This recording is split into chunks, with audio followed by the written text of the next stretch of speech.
నమస్తే, నేను మీ మాధురి. మనకి ఈ మధ్యకాలంలో ఎక్కువగా యూనివర్స్ గురించి యూట్యూబ్స్లో కానీ సోషల్ మీడియాలో కానీ బాగా హల్చల్ చేస్తూ ఉంది. అసలు ఈ విశ్వం అంటే ఏంటి, యూనివర్స్కి మనం ఎందుకు ఒబీడియంట్గా ఉండాలి, ఈ విశ్వంకి మన ఒబీడియన్స్కి మన చుట్టూ ఉండే ఎనర్జీస్కి అసలు కనెక్షన్ ఏంటి, వాళ్ళు తెలుసుకుందాం. మనతో పాటు ఎంఎస్ రెడ్డి గారు ఉన్నారు, manifestations and law of attraction coach. తనని అడిగి డీటెయిల్గా తెలుసుకుందాం. Hello sir. సార్, విశ్వం, అబండెన్స్, గ్రాటిట్యూడ్, అట్రాక్షన్ ఇలాంటి వర్డ్స్ ఎక్కువగా మనం వింటున్నాం.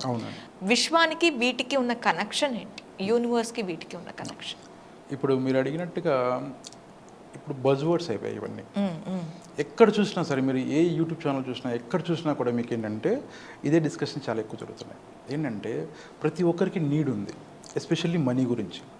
ఏమైపోయిందంటే మనీ గురించి ఎలా మేనిఫెస్ట్ చేయాలి, లేకపోతే మనీని ఎలా అట్రాక్ట్ చేయాలి, అసలు మనీ ఎర్న్ చేయడానికి ఎన్ని మార్గాలు ఉన్నాయి, ఇలా రకరకాలైనటువంటి సర్చింగ్ జరిగినప్పుడు ఇవన్నీ బయటకు చాలా విషయాలు బయటకు వచ్చాయి.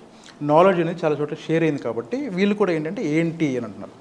అసలు యూనివర్స్ అంటే ఏంటి తెలుసుకుంటే, దాని యొక్క ఫార్ములా ఏంటి తెలుసుకున్నాం అనుకోండి, మనం ఎన్ని ప్రాబ్లమ్స్ అయినా క్రాక్ చేయొచ్చు.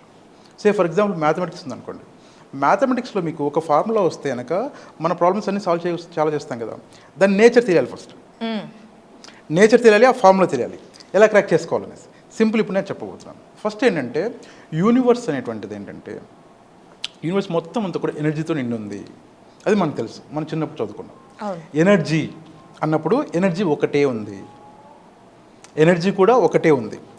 బట్ ఎనర్జీకి ఫామ్స్ ఉన్నాయి.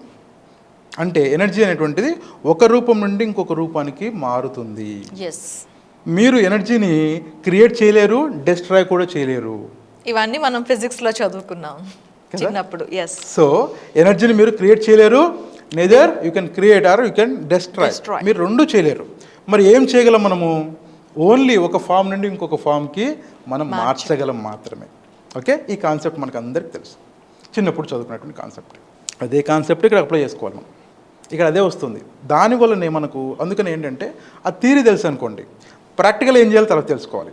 ఆ తర్వాత మీకు రిజల్ట్ అవుట్పుట్ వస్తుంది. మనీ వెంట వెళ్లకుండా ముందుకు అసలు కాన్సెప్ట్ తెలుసుకోండి. ఎనర్జీ ఏముంటుంది? ఇప్పుడు చాలామంది ఏంటంటే ఆ ఎనర్జీకి ఒక పేరు పెట్టచ్చు, ఆ పేరు ఏదైనా ఉండొచ్చు వారి నమ్మకాలను బట్టి. బట్ ఓవరాల్గా ఉన్నది ఏంటంటే ఎనర్జీ అయితే ఉంది, అది మనకు తెలుసు.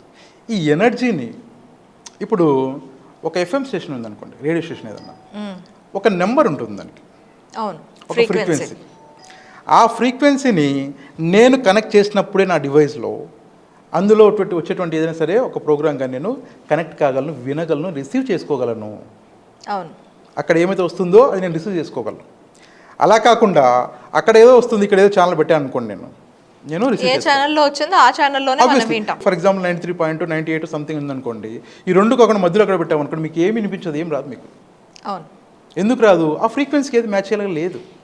కాబట్టి ఇప్పుడు మన లైఫ్లో కూడా ఏం జరుగుతుందంటే ఫ్రీక్వెన్సీకి మ్యాచ్ అవ్వని దాంట్లో మనము ట్యూన్ అయి ఉన్నాం.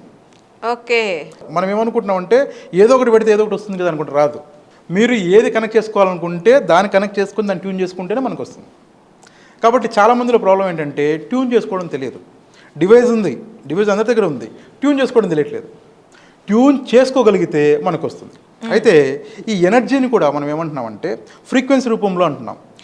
ఇప్పుడు యూనివర్స్లో ఏదైతే ఉందో, మనం విశ్వం ఏదైతే అంటున్నామో, ఆ యూనివర్స్లో ఉన్న ఫ్రీక్వెన్సీ మన ఫ్రీక్వెన్సీ మ్యాచ్ చేయాలి. మ్యాచ్ చేసినప్పుడు ఏమవుతుందంటే రెండు ఒకటైపోతాయి. దీన్ని ఇంకొంచెం డివోషనల్గా చెప్పాలనుకుంటే ఏమంటారంటే, మనం ఆత్మ అయితే ఒక ఆయన పరమాత్మ ఉన్నారంట. ఆత్మని పరమాత్మతో అనుసంధానం చేయటం కదా. సో ఇప్పుడు ఏంటంటే నేను ఆత్మ, పరమాత్మ ఎక్కడ ఉన్నారు, నేను పరిపూర్ణంగా నమ్ముతున్నాను కూడా. అప్పుడు ఏంటంటే ఈ ఆత్మ పరమాత్మని కనెక్ట్ అయినప్పుడు మాత్రమే మనకు పరిపూర్ణత వస్తుంది అంటాం, లేకపోతే రాదంటాం. దీనికి కూడా కాన్సెప్ట్స్ ఉంటాయి. ఎలాగంటే ఒక మంచి గురువు గారి దగ్గరికి వెళ్ళాలి అంటే, ఎందుకు వెళ్ళాలి మంచి గురువు గారి దగ్గరికి? ఏ విద్య అయినా అభ్యసించేది గురువు ద్వారా. అంటే ఏంటంటే గురువు ద్వారానే ఎందుకు అభ్యసించాలి అంటే దానికి ఒక లాజిక్ ఉంది. ఫర్ ఎగ్జాంపుల్ ఒక గురువు అనేటువంటి వ్యక్తి ఎవరైనా సరే ఏం చేస్తారంటే తన జీవిత కాలంలో అనుభవించినటువంటి సమస్యలు కానీ ఒక విషయం గురించి తన అధ్యయనం చేసినటువంటి ఆ ఇది కానీ ఆ ఎక్స్పీరియన్స్ కానీ ఏవైతే ఉంటుందో దాని మొత్తాన్ని కాచి వడపోసినట్టుగా చేసి మనకి ఇస్తారు, అంటే మనకంటే శిష్యులకి ఇస్తారు. తనకు నేర్చుకున్న ఏదైతే పాజిటివ్ ఎనర్జీ ఉంటుందో ఆ పాజిటివ్ ఎనర్జీనే తన దేంట్లో ఎత్తుపల్లాలు చూసుంటారు. ఏదైతే ఆయనకి పాజిటివ్ ఉంటుందో అదే విద్యార్థులకు ఇస్తారు. నేను ఒక సాధకుడిని, నేను కొండ ఎక్కుతున్నప్పుడు ఏంటంటే ఈ దారిలో ఈ జంతువులు ఉంటాయనో, లేకపోతే ఈ దారిలో కొంచెం ఎక్కువగా మనకు రాళ్ళు ఎక్కువ ఉంటాయనో, లేదంటే స్లోప్ ఎక్కువ ఇది ఉండదో, రకరకాలటువంటి అనుభవాలు నాకు వస్తాయి. నేను అనుభవాలు వచ్చినప్పుడు ఏం చేస్తానంటే దిగి వచ్చిన తర్వాత కొండ నేను నా పక్కన ఉన్న వాళ్ళకి ఏం చెప్తానంటే మీరు వెళ్తే వెళ్ళండి కానీ ఇలా మాత్రం వెళ్ళకండి, ఎందుకంటే అలా నేను చూశాను, ఫేస్ చేశానని చెప్తాను.